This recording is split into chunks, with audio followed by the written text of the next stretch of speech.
या किसी सब्सटेंस की इलास्टिक लिमिट की बात हो रही है। जैसे ब्रिजेस जो है वो कुछ टाइम बाद अनसेफ डिक्लेयर हो जाते हैं, क्योंकि उनकी इलास्टिक लिमिट की जो वैल्यू है वो बियॉन्ड हो जाती है एक पर्टिकुलर वैल्यू के बाद। है क्या ये इलास्टिक लिमिट? देखो, ये अपर वैल्यू है, अपर लिमिट है किस चीज़ की? डीफॉर्मिंग फोर्स की, जिसके बाद अगर बॉडी से डीफॉर्मिंग फोर्स को रिमूव किया जाए तो बॉडी अपनी इलास्टिसिटी की स्ट्रेंथ को लूज कर देगी। जैसे एक स्प्रिंग कंसिडर करते हैं। स्प्रिंग से मैंने वेट लगाया, सपोज मैंने स्टार्ट किया 50 ग्राम फोर्स से। जब मैं 50 ग्राम फोर्स हटा दूंगी तो ये स्प्रिंग अपनी जो ओरिजिनल पोजीशन है वो रीगेन कर लेगा। फिर मैंने 50 ग्राम फोर्स को बढ़ा के 100 ग्राम फोर्स कर दिया। फिर मैंने 100 ग्राम फोर्स भी रिमूव किया। This is called deforming force.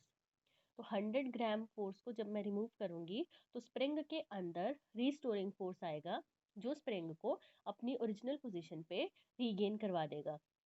ऐसे ही मैं डीफॉर्मिंग फोर्स को बढ़ाती बढ़ाती सपोज 900 ग्राम फोर्स पे ले गई। तो सपोज 900 ग्राम डीफॉर्मिंग फोर्स की वो वैल्यू है जिसके बाद अगर मैं डीफॉर्मिंग फोर्स और लगाऊंगी तो बॉडी अपनी ओरिजिनल पोजीशन रीगेन नहीं करेगी। उसकी जो इलास्टिसिटी है वो लूज हो जाएगी। इसके अंदर जो इलास्टिक स्ट्रेंथ थी अपनी पोजीशन को रीगेन करने की, वो लूज हो जाएगी और ये परमानेंटली डिफॉर्म हो जाएगा, मतलब परमानेंटली खिंच जाएगा। इसीलिए जितनी इलास्टिक बॉडीज हैं सब कुछ टाइम बाद अपनी स्ट्रेंथ को लूज कर देती हैं, क्योंकि उनकी इलास्टिसिटी की एक लिमिट होती है जो डीफॉर्मिंग फोर्स की वैल्यू पे डिपेंड करती है। इसीलिए हमारे रबर बैंड भी हम उनको बार बार रैप करते हैं, बार बार उनकी फोल्ड फोल्ड करते हैं, तो कुछ टाइम बाद रबर बैंड अपनी स्ट्रेंथ को लूज कर देते हैं, क्योंकि जो फोर्स हम उन पे बार बार लगाते जा रहे हैं उनकी वैल्यू एक लिमिट के बियॉन्ड हो गई है। उस लिमिट के बाद उस लिमिट को बोलते हैं इलास्टिक लिमिट। इसी तरह सारे ब्रिजेस की, सारी स्टील बॉडी की, सारी बॉडी जिनमें स्ट्रेंथ है सबकी कोई ना कोई इलास्टिक लिमिट की वैल्यू होती है। उस वैल्यू के बाद बॉडी परमानेंटली वैसे ही हो जाती है। जैसे एक स्प्रिंग है, शुरू में तो अपनी पोजीशन रीगेन करेगा बट कुछ टाइम बाद वो खुल ही जाएगा। ठीक है, तो ये था elastic limit. Next is Hooke's law. This law is very important and this states that, जैसे मैं स्प्रिंग को खींच रही हूँ, मैंने स्प्रिंग पे फोर्स लगाई और स्प्रिंग एक्सटेंड हो रहा है, एक्सटेंशन आ रही है। 50 ग्राम फोर्स लगाई तो स्प्रिंग थोड़ा खींचा, 100 ग्राम फोर्स लगाई तो स्प्रिंग और खींचा, फिर मैंने 150 ग्राम फोर्स अप्लाई की तो स्प्रिंग और खींचता जा रहा है। इसका मतलब जो एक्सटेंशन इस वायर में या इस स्प्रिंग में प्रोड्यूस हो रही है वो एक्सटेंशन किस पे डिपेंड करती है? जो लोड मैं अप्लाई कर रही हूँ। What is load? Suppose 50 gram force लगाया, 100 ग्राम फोर्स लगाया, तो स्प्रिंग 2 सेंटीमीटर खींचा, फिर 4 सेंटीमीटर एक्सटेंड हुआ, फिर 6 सेंटीमीटर एक्सटेंड हुआ। ठीक है, तो what is Hooke's law? It state that applied load is directly proportional to the extension produced in the wire, but it should all within the elastic limit. ठीक है, तो elastic limit के अंदर जो स्प्रिंग पे मैं फोर्स लगा रही हूँ पर यूनिट एरिया, मीनिंग जो मैं लोड लगा रही हूँ पर unit area, that is called stress. Force पर यूनिट एरिया स्ट्रेस। एक्सटेंशन आ रही है मतलब स्प्रिंग की जो कॉन्फ़िगरेशन है वो चेंज हो रही है। सपोज पहले लेंथ थी 5 सेंटीमीटर, वो 2 सेंटीमीटर और खिंच गई, तो 2 centimetre by 5 centimetre is strain. तो stress is directly proportional to strain. Load हो गया स्ट्रेस और एक्सटेंशन से स्ट्रेन बना दिया। तो हुक्स लॉ ये भी स्टेट करता है कि stress which is developing in this spring is directly proportional to strain produced in the body. Fine. अब जब मैं डायरेक्टली प्रोपोर्शनल का साइन हटाऊंगी तो एक कांस्टेंट आता है और उस कांस्टेंट को मैं रिप्रेजेंट करूंगी ई से, और ई को बोलते हैं modulus of elasticity. Modulus of elasticity. ठीक है, तो ग्राफ प्लॉट अगर हम करें लोड और एक्सटेंशन के बीच में, तो ग्राफ कैसा आएगा? देखिए, लोड आएगा इस एक्सिस पे, और एक्सटेंशन मैंने ले ली वाई एक्सिस पे। 50 ग्राम फोर्स, 100 ग्राम फोर्स। तो ऐसा ग्राफ बनेगा लोड वर्सेस एक्सटेंशन का, स्ट्रेट लाइन। ठीक है, तो ये जो बच्चे कांस्टेंट है ना E, इसे मैं K भी लिख सकती हूँ, जिसे हुक्स कांस्टेंट बोलते हैं। और K इस ग्राफ से निकाल सकते हैं फोर्स बाय L करके। So K is equal to force by length. K is called spring constant या फिर फोर्स कांस्टेंट। क्लियर? तो इसकी डायमेंशंस भी हम निकाल सकते हैं और इसका फॉर्मूला भी निकाल सकते हैं। तो ये तो था हुक्स लॉ के बारे में। बट यहाँ पे मैंने एक वर्ड यूज किया है, मॉडुलस ऑफ इलास्टिसिटी। तो इसको मैं दोबारा एक्सप्लेन करने लगी हूँ। मॉडुलस ऑफ इलास्टिसिटी क्या है? ई। तो next topic is modulus of elasticity.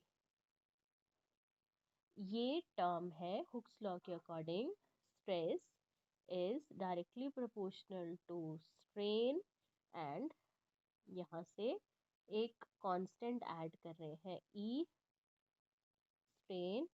तो स्ट्रेन को डिनोमिनेटर में ले आऊंगी मैं। Stress by strain is equal to E. तो modulus of elasticity is the ratio, या हम इसे कोएफिशिएंट ऑफ इलास्टिसिटी भी बोल सकते हैं। It is the ratio of magnitude of stress divided by the magnitude of strain. ठीक है, ये जो है कोफिशिएंट ऑफ इलास्टिसिटी, ये मटेरियल की नेचर पे डिपेंड करता है और उस मैनर पे डिपेंड करता है जिस मैनर से बॉडी डिफॉर्म हुई है। मॉडुलस ऑफ इलास्टिसिटी फर्दर आगे टाइप्स में डिवाइडेड है। देखिए, जैसे स्ट्रेस की अलग अलग टाइप थी, स्ट्रेन की अलग अलग टाइप थी, ऐसे ही मॉडुलस ऑफ इलास्टिसिटी की फर्स्ट टाइप है यंग्स मॉडुलस। ये 3 टाइप्स का होता है। तो very first type is Young's modulus. It is represented by a letter capital Y. ये जो यंग्स मॉडुलस है, बच्चे, मॉडुलस ऑफ इलास्टिसिटी रहना तो हर बार स्ट्रेस और स्ट्रेन की रेशियो के इक्वल ही है, बट उसकी 3 टाइप है depending on the type of stress and strain. तो अगर स्ट्रेस नॉर्मल हो, जो बॉडी के परपेंडिकुलर लग रहा है, और जो स्ट्रेन है वो लॉन्गिट्यूडनल लग रहा है। लॉन्गिट्यूडनल मतलब बॉडी की change in length bye original length. तो लॉन्गिट्यूडनल स्ट्रेन, ये जो डिनोमिनेटर वाली टर्म है लॉन्गिट्यूडनल स्ट्रेन, ये किसके इक्वल है? डेल्टा एल बाय एल के, configuration by original configuration. And what is normal stress? Normal stress is force पर यूनिट। एरिया की वैल्यू क्या है? Pi r square. ठीक है, मीनिंग कोई एक वायर ली जिसकी लेंथ एल थी, हमने फोर्स लगा के उसे खींचा और उसकी लेंथ बढ़ गई डेल्टा एल वैल्यू से। तो जो फोर्स लगाया वो एफ था और उस वायर का एरिया है ए। तो strain is delta L by L and stress is force पर यूनिट एरिया। ये वैल्यूज इसमें पुट कर रहे हैं। y is equal to normal stress, force पर यूनिट एरिया मतलब pi r square, longitudinal delta L by L. इसे solve कर लेते हैं। एल ऊपर चला गया, नीचे बन गया pi r square into delta L. This is Young's modulus of elasticity. ठीक है, और इसका भी जो यूनिट है वो है न्यूटन मीटर पर सेकेंड स्क्वायर, जिसे हम पास्कल बोलते हैं, प्रेशर वाला, क्योंकि प्रेशर भी फोर्स पर यूनिट एरिया होता है। ठीक है, अब बच्चे ध्यान से सुनो। जो एल्यूमिनियम है उसका यंग मॉडुलस 70 है, जो कॉपर है उसका 1110 है। सबसे ज़्यादा यंग्स मॉडुलस होता है स्टील का, स्टील का होता है 200। तो जितनी ज़्यादा यंग्स मॉडुलस की वैल्यू होती है उतना ज़्यादा मटेरियल इलास्टिक होता है। तो steel is more elastic than copper. This is very important. Steel is more elastic than copper, क्योंकि स्टील की यंग्स मॉडुलस है 200 एंड कॉपर की यंग्स मॉडुलस है 100। तो स्टील में बहुत स्ट्रेंथ होती है इसीलिए जब हम बिल्डिंग को खड़ा करते हैं स्टील के मटेरियल यूज करते हैं, स्टील की फ्रेमिंग करते हैं, क्योंकि स्टील के ऊपर जितना मर्जी लोड लगाते जाए स्टील अपनी पोजीशन को रीगेन कर लेता है। बाकी मटेरियल बड़ी जल्दी टूट जाते हैं, जैसे कांच है, बोन है। आपको पता है जो हमारी ह्यूमन बोन्स है उनका यंग्स मॉडुलस सिर्फ 9 है। क्या बोन हमारी ओरिजिनल पोजीशन रीगेन करेगी? कभी नहीं करेगी, क्योंकि बोन इजीली फ्रैक्चर हो जाएगी, क्योंकि उसकी इलास्टिक लिमिट की वैल्यू बहुत कम है, जल्दी अपनी पोजीशन को रीगेन नहीं करती। वुड की सिर्फ 13 है, वुड भी जल्दी टूट जाएगी, बोन भी जल्दी टूट जाएगी। ग्लास की कुछ 65 या 6.5 के आसपास होती है, 65 होती है। स्टील की सबसे ज्यादा है, इसलिए steel is more strengthful than copper. Fine. Next second is bulk modulus. Bulk modulus second moduli है इलास्टिक मॉडुलस का। बल्क मतलब बी से रिप्रेजेंट होता है, और ये नॉर्मल स्ट्रेस है, स्ट्रेस नॉर्मली है, डिवाइडेड बाय जो स्ट्रेन है वो वॉल्यूमेट्रिकल स्ट्रेन है, वॉल्यूम से लिंक करता है। तो सपोज करते हैं एक स्फेरिकल बॉडी जिसकी वॉल्यूम v है ऐसे, और उसका एरिया ए है, volume is v and area is a. हमने इस पे नॉर्मली हर डायरेक्शन से फोर्स लगाया, जैसे एक रबड़ की बॉल है, हम उसको ऐसे हर डायरेक्शन से स्क्वीज कर रहे हैं। तो नॉर्मली इसके ऊपर फोर्स लगाने से इसकी जो वॉल्यूम है वो कम हो जाएगी। पहले वॉल्यूम थी v, फिर वॉल्यूम हो जाएगी v minus delta v। Volume में चेंज आ गया, तभी तो मैं वॉल्यूमेट्रिक स्ट्रेन की बात कर रही हूँ ना। वॉल्यूमेट्रिकली स्ट्रेन मतलब change in volume divided by original volume, और नेगेटिव साइन साथ में, क्योंकि वॉल्यूम कम हुई है, डिक्रीज हुई है, जो चेंज वॉल्यूम है वो कम हो रही है, उसको नेगेटिव साइन से रिप्रेजेंट करवाया। This is called volumetric strain. अब इसमें वैल्यूज पुट कर रहे हैं। B is equal to stress is force पर यूनिट एरिया, फोर्स पर unit area, strain is minus delta V by V। तो V को ऊपर ले गए और नीचे आ गया area, A capital A into delta V। ठीक है। अब आपको पता है फोर्स पर unit area is pressure, so B is equal to minus PV by delta V। ठीक है। इसका भी यूनिट वही पास्कल है, न्यूटन पर मीटर स्क्वायर। फाइन।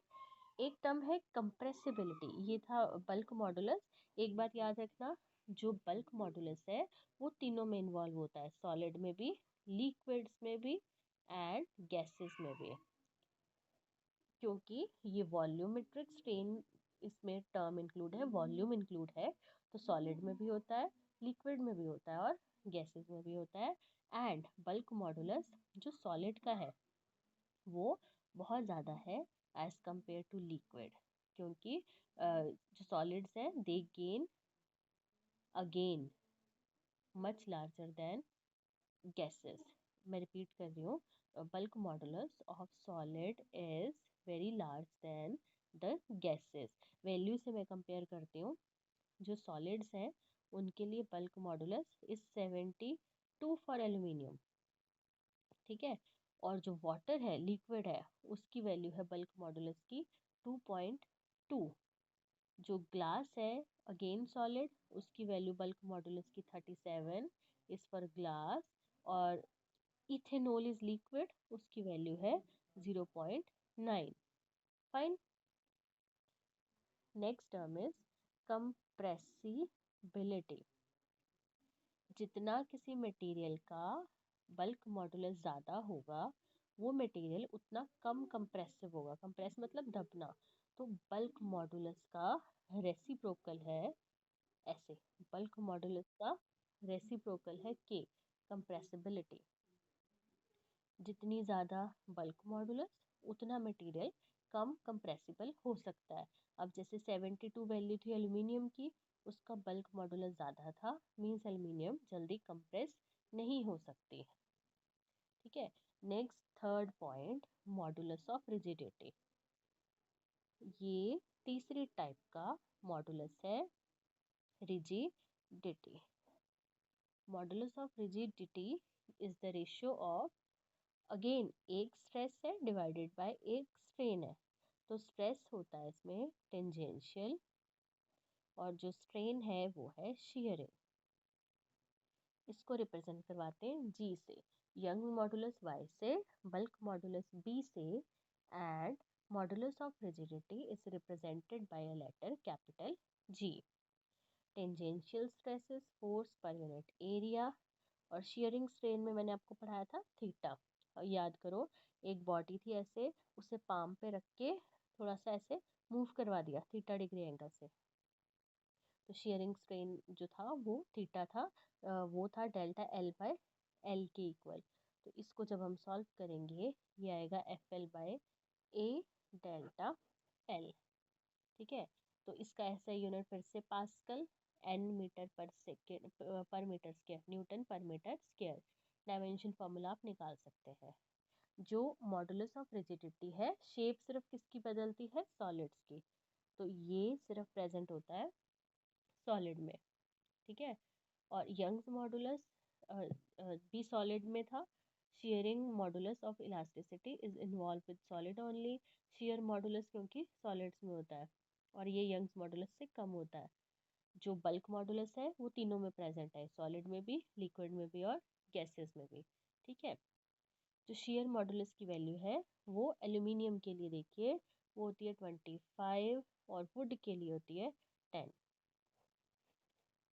ठीक है,